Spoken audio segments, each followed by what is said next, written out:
remember exactly when I first heard about the TikTok torture house. It was all over the local Orlando news by the end of March 2024. At first, it barely registered. The headline read, "Influencers arrested after disturbing video surfaces." I assumed it was just another dumb prank gone wrong. Maybe someone breaking into a Walmart with a fog machine or starting a fake fire for views. But then the story unfolded, and it got darker, much darker. It started with a missing person case. 19-year-old Rachel Daniels, a sophomore at the University of Central Florida. She had gone out to meet someone from a creative gig she found online. She told her roommate she'd be back in a few hours, but she never returned. Her phone pinged in a quiet residential neighborhood on the east side of Orlando before it went dark. She hadn't taken her car. Her wallet and laptop were still in her dorm. For 2 weeks, the case stalled. No solid leads, no suspects, no activity on her social media or bank accounts. Then something bizarre happened. On March 18th, a TikTok account named Live Laugh Kills posted a short video. A chaotic, shaky clip of 3 guys in their early 20s dancing to a sped-up remix of a pop song, the usual TikTok cringe. The trio, later identified as Travis Kinley, Devin Holt, and Max Cruz, were internet personalities who made prank and reaction videos. Their content was weird, but not illegal. Until a frame-by-frame viewer noticed something horrifying. In the background of the video, just barely visible through a cracked door, was the blurred image of a woman, bound, gagged, and staring directly into the camera. The video exploded within. On March 19th, SWAT surrounded the house. It was a rented, single-story home in a quiet, family-filled suburb. The kind of place where people wave to their neighbors, where dogs bark, but nothing too sinister ever happens. Except this house was different. It had blacked-out windows, 4 mounted security cameras, and a backyard lined with makeshift wooden barriers. Officers broke the front door down at 6:47 a.m. What they found inside shocked even the most seasoned investigators. The living room looked like a film studio. Ring lights, tripods, microphones, green screen. But beyond the kitchen, down a narrow hallway, was something else entirely. A soundproofed room with bolted metal doors and a padlock from the outside. Inside was Rachel Daniels. She was alive, though barely. Starving, bruised, dehydrated. Her wrists were raw from restraints. She hadn't seen sunlight in 13 days. When they pulled her out, she kept whispering, "Are we still live?" The 3 influencers were arrested on site without incident. Their phones were confiscated, and so were their hard drives. At first, no one understood the motive. Why would 3 guys with over 2 million followers risk everything? But the truth unraveled with chilling speed. The group had been running a private pay-per-view live stream on the dark web, advertised to an elite audience using Bitcoin and Ethereum. The stream showed challenges, punishments, and viewer-driven dares inflicted on abducted victims. Rachel wasn't the first. Police found files documenting at least 3 other individuals, all young women who had been reported missing between 2022 and 2024. 2 were briefly seen in now-deleted TikTok videos, always in the background, always distorted just enough to avoid detection. One of them, a girl from Tampa named Jasmine Liu, had been missing for 10 months. Rachel later told investigators that she was tricked. She thought she was meeting a video production team to discuss a potential internship. The address they gave her was the torture house. The moment she stepped inside, Travis locked the door. The others appeared seconds later. And then everything changed. They took her phone. Her ID, she was never blindfolded. They wanted me to see them, she said. They said it made the fear more real for the audience. What really disturbed the FBI was the audience. The live stream wasn't fringe, unmoderated hellhole. It had structure. Admins, rules, scheduled broadcasts. Comments were disabled during live challenges, but viewers could vote using tokens. Authorities discovered hundreds of usernames, most traced to offshore VPNs. Many paid thousands of dollars per month for access. Some usernames were shockingly close to real public figures. One even appeared to match the alias of a prominent crypto influencer. No names have been released publicly yet, but what's confirmed is this. The challenges often included things like sleep deprivation, starvation games, cold exposure, and physical torment. One recovered stream showed Rachel being made to crawl across glass shards while blindfolded. Another had her locked in a pitch-black room with loud static and flashing lights for over 24 hours. The three influencers, Travis, Devin, and Max, rotated between being hosts and producers. Travis was the ringleader. He called himself Director K. In one recovered chat log, he told a paying viewer, "Real pain is the final frontier of content. Nothing hits like fear in real time." Travis Kinley was 24, a college dropout. He studied digital marketing briefly at UCF before turning full-time influencer in 2021. His early videos were cringy stunts, running through grocery stores shirtless, pretending to be security at malls. He had 2 prior arrests, one for public indecency, the other for animal cruelty. Neither led to jail time. Devin Holt was 22, quieter, always behind the camera. He handled editing and crypto transactions. A former film student, he once wrote a blog about how reality horror is the next wave. Max Cruz was the youngest, only 20. He started out making reaction videos and joined the crew in 2023. According to his parents, he was easily manipulated. Together, they built a following of millions. But it wasn't enough. The TikTok money was drying up. Sponsorships were down. The algorithm was changing. So they pivoted from pranksters to predators. Rachel was hospitalized for a week after the rescue. She'd lost 15 pounds.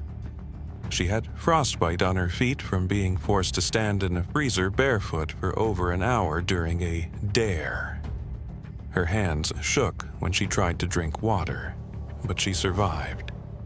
In an interview weeks later, she said, "They told me nobody would believe me, that people love watching suffering, that this was the future of content." She's since moved out of Florida and is undergoing trauma therapy. Her family has sued TikTok for failing to remove suspicious content earlier, citing multiple flagged videos that were never taken down. As of May 2024, Travis Kinley, Devin Holt, and Max Cruz face federal charges of kidnapping, unlawful imprisonment, human trafficking, torture, and distribution of illicit content across state lines. Additional charges may follow based on findings from digital forensics. Travis has pleaded not guilty, claiming the acts were staged and consensual, and that Rachel agreed to play along for exposure. The prosecution has over 300 hours of video evidence to the contrary. The trial is expected to begin in November 2024, and experts believe it could set new legal precedents for content creation, online exploitation, and the responsibilities of social media platforms. It's easy to think this is an isolated story, that these three sick minds were just a rare aberration in a sea of harmless content. But this case reveals something much worse, that the hunger for real pain is growing, that in the shadows of the internet there are people watching, voting, and paying to see suffering. Not in movies, not in games, but in real life. Rachel was lucky to survive. Others didn't. The TikTok torture house is gone. But its legacy lives on as a chilling reminder that sometimes the smiling faces we see online are hiding monsters behind the camera.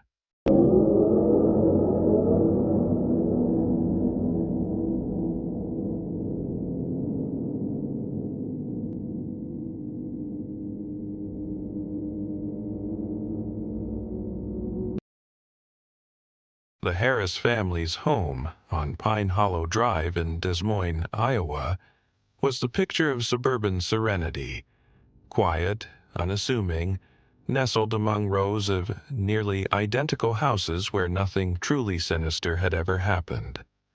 That was until August 29, 2024. When a routine welfare check revealed a scene that would shatter that illusion and expose one of the most chilling serial murder investigations in recent history. What police found inside would unravel the truth about Melanie Juneau, the woman the media would later call the Angel of Mercy, and the horrifying trail she left in her wake. Thomas Harris, 42, was found slumped on the living room floor. A gunshot wound to the head and a revolver nearby.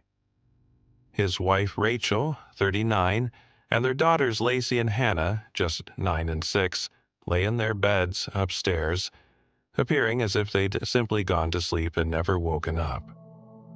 But the toxicology report told a different story.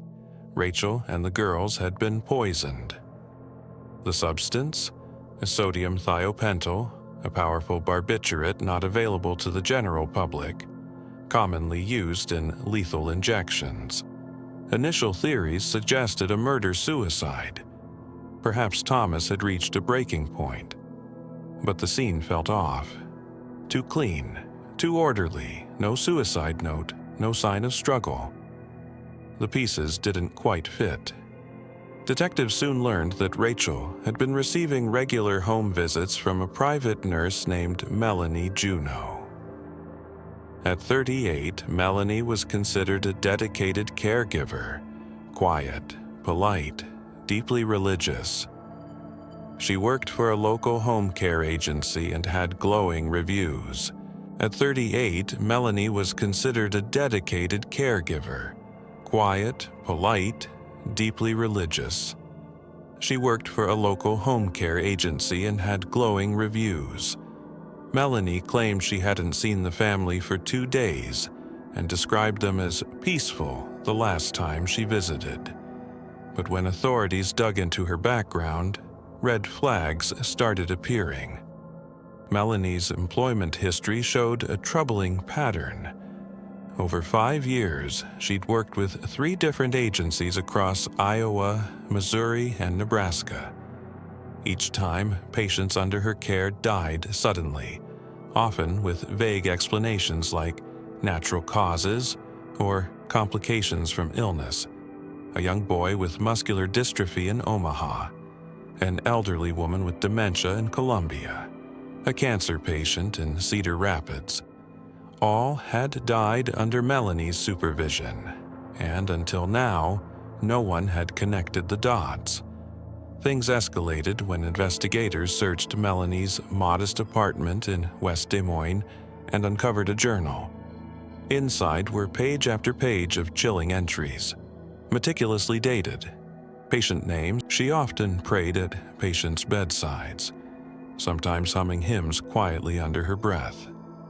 One supervisor remembered her becoming visibly upset during a patient's seizure, whispering something about helping them go in peace. No one had filed a formal complaint. No disciplinary actions, just whispers, brushed aside or ignored. On September 6, 2024, Melanie was arrested in a grocery store parking lot. Calm, almost serene. When told the charges, she simply responded, "God's work is often misunderstood." During questioning, Melanie confessed to helping Rachel Harris pass peacefully, claiming Rachel had begged for help ending her pain. She also insisted Thomas knew and consented to the daughters' deaths. But police found no proof, no signed documents, no indication Thomas had agreed or even knew what had happened before he took his own life. Investigators now believe Thomas returned home, discovered his wife and children dead, realized what Melanie had done, and, overcome with horror, ended his own life. A search of the Harris house led to another disturbing find. Hidden in a bathroom cabinet was a false panel concealing 3 empty vials labeled S-thiopental for clinical use only. They were marked July 2024 and bore pharmacy labels from a Mexican distributor. Melanie had taken a trip to Mexico just 2 months earlier, reportedly for a spiritual retreat. Authorities now believe she used the opportunity to acquire the lethal drugs she needed. What had once looked like a local family tragedy now unraveled into a multi-state murder investigation. Melanie was charged with 4 counts of first-degree murder in Iowa and could face additional charges as Missouri and Nebraska authorities began re-examining deaths from her prior jobs. Her defense team is preparing an insanity plea centered around religious delusion, arguing Melanie genuinely believed she was delivering mercy, not murder. But prosecutors wasted no time releasing excerpts from her journal, fueling public outrage. Crowds gathered outside the courthouse, holding signs that read, "Not an angel, just a killer." One protester shouted during a press briefing, "She murdered children and called it mercy." That's not God's work. That's evil. The case widened further as more families came forward. A man in Kansas City reported his father's unexpected death after Melanie's care. Another in St. Louis found his aunt's name in the journal. More than 30 previously closed death certificates have been reopened. The FBI is now cross-referencing Melanie's employment logs with emergency room records and suspicious death reports from multiple counties. If convicted on all counts, Melanie Juneau could go down as one of the most prolific female serial killers in U.S. history. In the aftermath of the Harris murders, state lawmakers rushed to introduce new legislation. Dubbed Rachel's Law, the bill seeks to tighten oversight of home care providers and create a national database to track disciplinary actions and red flags across agencies. The surviving members of the Harris family have since left Des Moines, unable to bear the weight of what happened. At a quiet memorial service held 6 weeks after the tragedy, a family friend spoke through tears. Rachel was a fighter. She never asked for death, she asked for help, and someone betrayed that. Today, Melanie Juneau remains in custody at the Iowa Correctional Institution for Women. Her trial is set for late 2025. She has shown no remorse, only calm, only silence, only the kind of serenity that makes your skin crawl. The rain fell steadily over Seattle that night in June 2024, washing the streets clean but doing nothing to ease the growing unease inside Neuralink Dynamics, a sleek, high-tech startup nestled in a glass tower near downtown. Most of the building's occupants had left hours before, their footsteps long since faded in the empty hallways. Yet, in Lab 7B, the air was heavy with an unspoken tension no one could explain. Dr. Evelyn Sato was the last to enter that evening, carrying with her a calm, laser-focused demeanor that made it impossible to tell if she was exhausted or simply relentless. Colleagues described her as brilliant, someone who could stay awake for days, driven by obsession and intellect. She was a leading biomedical researcher specializing in neurological implants, an area few dared to explore. Her office was a cluttered sanctuary of machines and blinking monitors, where science and humanity seemed to collide.